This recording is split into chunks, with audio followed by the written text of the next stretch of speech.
All right, welcome back. It's time for us to get into the news review segment. Now, of course, this segment is interactive and we do like to hear from you throughout the show as we're having various conversations. You can WhatsApp us, send us your thoughts, send us your comments on the various conversations that we'll be having. Now, the WhatsApp line is 0204-447-033. You can do that on WhatsApp. And then also, if you happen to be watching us on our streams, the social media streams, you can use the hashtag Breakfast Daily and share your thoughts with us. Now, we'll be looking at Operation Halt. Taskforce burns Changfans and industrial machines. We'll also be looking at the NDC MPP supporters clash at Mamobi during campaign walk.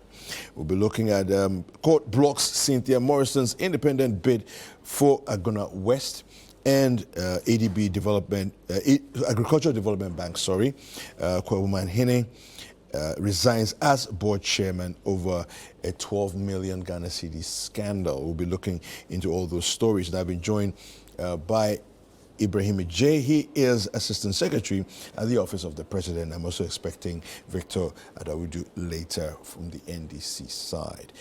Ibrahim. Good morning. Fine, That's good. That's good.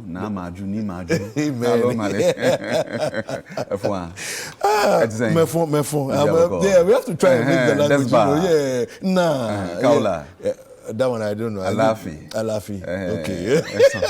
You're taking me all around the world. Empire Pam. That Dagomba for me. That's okay. Empire Pam.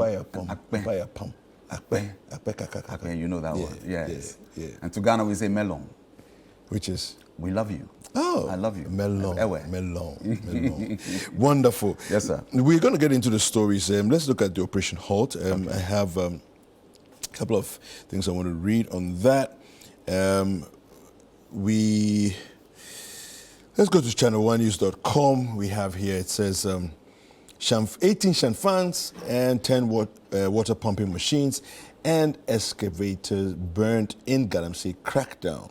Now, the first day, and so this is a story, let's go back to the first day. So the first day of the military's renewed effort to combat illegal mining, locally known as Galamsey, has resulted in the destruction of nearly 30 pieces of mining equipment, including one excavator. Now, the operation, spearheaded by government's Operation Halt task force, took place in the eastern region, specifically targeting illegal mining activities along the Brim River. Now, illegal miners fled the scene as soon as they became aware of the task force arrival. Now, the task force destroyed approximately 20 Changfans and Changfan machines commonly used for gold extraction, and 10 industrial water pumping machines, which were key to the illegal mining operations. Now, the operations, which began in the early hours of October 10th, was concentrated in the Etiwa East and West districts of the eastern region. Now, speaking to the media, the Operation Halt commander, Colonel Eric Atidani, expressed optimism about the impact of the exercise, stating that the destruction of equipment was a crucial first step in curbing illegal mining activities and restoring water bodies. Now, Colonel Atidani explained the first phase of the operation would last for 2 weeks, after which the task force would move to other regions where illegal mining was rampant. And the story goes on there. You can go to ChannelOneNews.com to read all of that. Let me come to you, Ibrahim. Your Ghanaians have been crying for this. Government to step up and do something drastic. Your thoughts on the operation so far? Thank you very much, and a very good morning to our viewers. My thoughts, I think, is in line with the multitude of Ghanaians. We are, some 33, 34 million people? Yeah, about 34 million. I think out of the 34 or 33 million people, 99.99% are 100% in favor of what happened, save those who are engaged in Galamsey. Yeah. And remember, there was always that dichotomy. You have legal miners, properly permitted and licensed to mine. And they are just as happy that these criminals amongst their group, I'm talking the illegal miners, known as galamsey, Yeah. have been dealt with. Of course, we need to ramp it up more because everybody says it, and there's one word that runs through every narrative.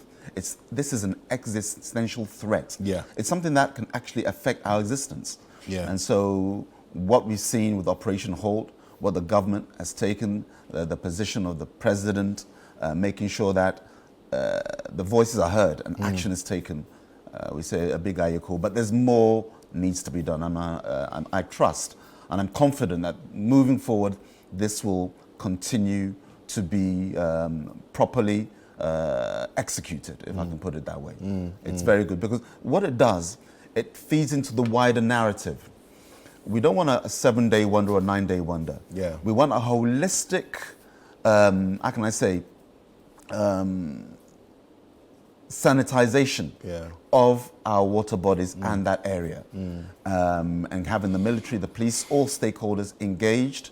And it has to be constant, thorough, so that you create that sense of confidence from the people that, yes, government is walking its talk, and it's doing so. Yeah. Now, a question that I have, and of course, this is just people asking various things and all the rest throughout the weekend since this operation started, is it enough? Is the government going to ramp up action? Is there a need to ramp up action, or the current action that's being taken as it's done systematically across will be enough? No, the more needs to be done. And I think government, in every single conversation that the Minister of Information, the presidency itself has had with Ghana or Ghanaians on this issue, shows a continued commitment to making sure that we achieve this in a holistic fashion. So we want to make sure that cleaning the water bodies and making sure that you remove galamsey is just part of the equation. What you've got to do moving forward is make sure that you sanitize the area, which is why Vice President Alhaji Dr. Mahamudu Bawumia is saying that given the mandate, his vision is to make sure that you can create an economy or an ecosystem whereby Ghanaians are given those geological surveys. So this Trimakwe, which we mentioned a couple of weeks ago, can be removed from the equation, whereby now Ghanaians are given access to the data they need to know that this is where we can actually mine, because the geological surveys clearly show that there's a seam of gold within this body of land. So you're creating that, as I say, sanitization. You're creating confidence, whereby the pollution of water bodies and indeed the land areas can be mitigated, because you're no longer scratching your head, thinking, shall I mine here, shall I mine here? And then having said that, you are making sure that all the stakeholders, I'm talking DCEs, MCEs, police, military, and then civil society organizations, and as well as the populace as well, are on the same page, whereby we are enacting a whistleblower mechanism. If you see something, say something. So that, because the police, with all its artillery, and the military, with all its arsenal, cannot be everywhere at any time. We need Ghanaians to also be the whistleblowers. And this kind of cooperation, collaboration between the state, between the mining industry themselves, the artisans, and within other stakeholders is what's going to make sure that we, as Ghanaians, achieve a good result, a positive result at the end of this exercise. What do you say to people like TUTAG as an organization that say that organized labor's decision to rescind the, decision to go on strike and say that government has begun taking steps. Let's wait and see how that goes before, if we're going to go on strike, we go on strike. They call it an act of betrayal, and that's that they as TUTAG will continue to go on strike regardless. Yeah, disrespectfully, I disagree with them. Organized labor put down conditions for government to fulfill. Said, do these things and we won't go on strike. What did government do? It withdrew the LI permitting for mining in the forest areas. Am I right? Well, they've proposed to Parliament yes, but I mean, to do it's the withdrawal. Yes. Government on its own. It's not a dictatorship. Yeah. You have to work within the legislative Yes. architecture. So government has done that. Okay. And then you've made sure that you've put in boots on the ground. So government has listened to organized labor and said, we agree with you, and we're going to accede and meet you on these terms and conditions. So how can there be a betrayal? You wanted an outcome. Yeah. You've received the outcome that you wanted. So I think we have to applaud organized labor for being honest brokers. You have some people who negotiate, you do what they say, then they change the goalposts. Say they change the goalposts. Yeah, so two-tag. Respectfully, why are you changing the goalposts? Let us give credit where credit belongs. Government is a listening government. And Ghana is, how can I call it? We are in partnership with our own national agenda objectives, government and the society. Where there are impediments to that national objective, I'm talking our personal growth, national growth, government listens, acts in accordance with the discussions that were had. And so organized labor has also fulfilled its side of the bargain. Yeah. And said, okay, we're now going to, but bear in mind, they put us on notice that we are still wait and see. Yes. And I like that dialogue, whereby it's not a case of any kind of capitulation. It's a case of honest negotiation being realized by both parties. So two-tag, you have the right to protest, right to strike, and I don't think anybody would deny any institution of those constitutional rights. Yeah. But bear in mind that your membership will look to you as the leadership and say, hold on, we wanted an outcome, we received it. So why are you backtracking? So that's what TUTAG needs to be cognizant of in terms of its relationships with its membership. All right, we can make progress. Let's take a look at the next conversation. We're looking at this weekend, a very unfortunate incident happened. There was a campaign walk and there was a clash between MPP and NDC. Let me just quickly take you to that and read portions of it for you. Okay, just a quick one here. Sorry, just give me a second. Let me just grab that story. Okay. So, I've seen that. Sorry, just a. Okay. All right. So, looking at citynewsroom.com, we have police restore calm at Mamobi after the MPP-NDC clash. All right, so the Ghana Police Service has successfully restored calm at Mamobi, a suburb of Accra, following violent clashes between the supporters of the New Patriotic Party and the National Democratic Congress. Now, the political confrontation, which escalated into a violent altercation, resulted in injuries to 9 individuals, stirring tensions within the community. Now, the police acted swiftly to bring the situation under control and have since initiated efforts to apprehend the perpetrators responsible for the unrest. Now, an update posted on the police social media handles indicated that the perpetrators have been identified and the processes are underway to bring them to face the law. Now, here's the police update. MPP-NDC disturbances at Mamobi, police restore calm and on manhunt to arrest perpetrators. Now, the Ghana Police has restored calm at Mamobi, a suburb of Accra, following disturbances between the supporters of the New Patriotic Party, MPP, and the National Democratic Congress, NDC, in the area that resulted in the injuries of 9 persons. Now, 7 of the injured victims have been treated and discharged, while 2 are still receiving treatment at the hospital. Meanwhile, an intelligence-led operation is currently ongoing to get the perpetrators, who have been identified by the police, arrested to face justice. And that's the story we have there. We are, 55 days or so shy of elections? 55 more days, to go for elections. This is not good. At all. You know, we always say, and something that defines Ghanaians globally, especially within our area south of the Sahara is how peace-loving we are. And we are generally that. We get along so well. Look at the interactions that we had. Yeah. Why was I speaking Dagbani, Ewe, yes, yeah. Ga, Tree? Because these You're are all familiar part, with all the and spaces, they're the part of rules. us. Yeah.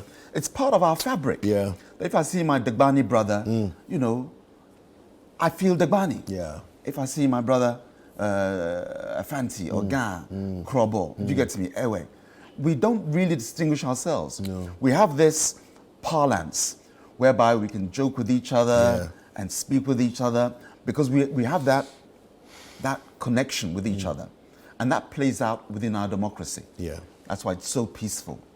And so when you get these, I would say, isolated incidents, because sometimes it's not characteristic of Ghana's political dialogue. I was in Nima yesterday, and Kanda, when I heard reports of what had happened.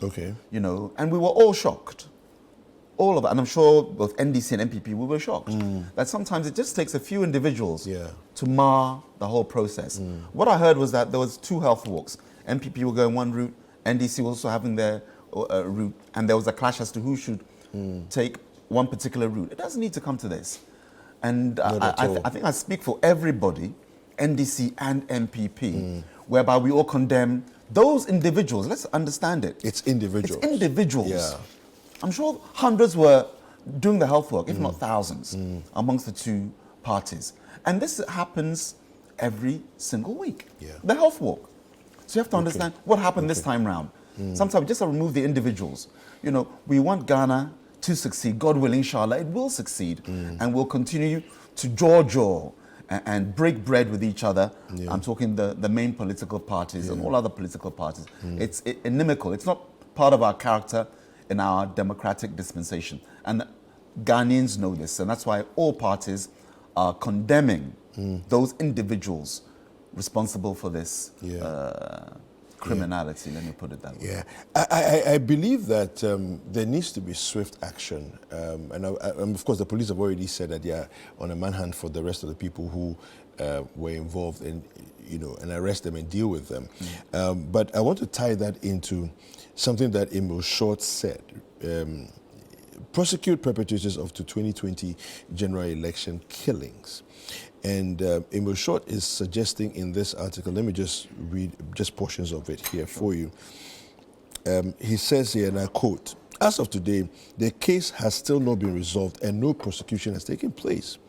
All right. The former Shraj board said that the inaction had potential of decreasing the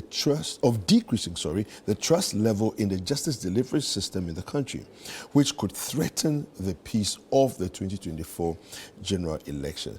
I happen to be of the same opinion that, you know, delaying the delivery of justice or being seen to be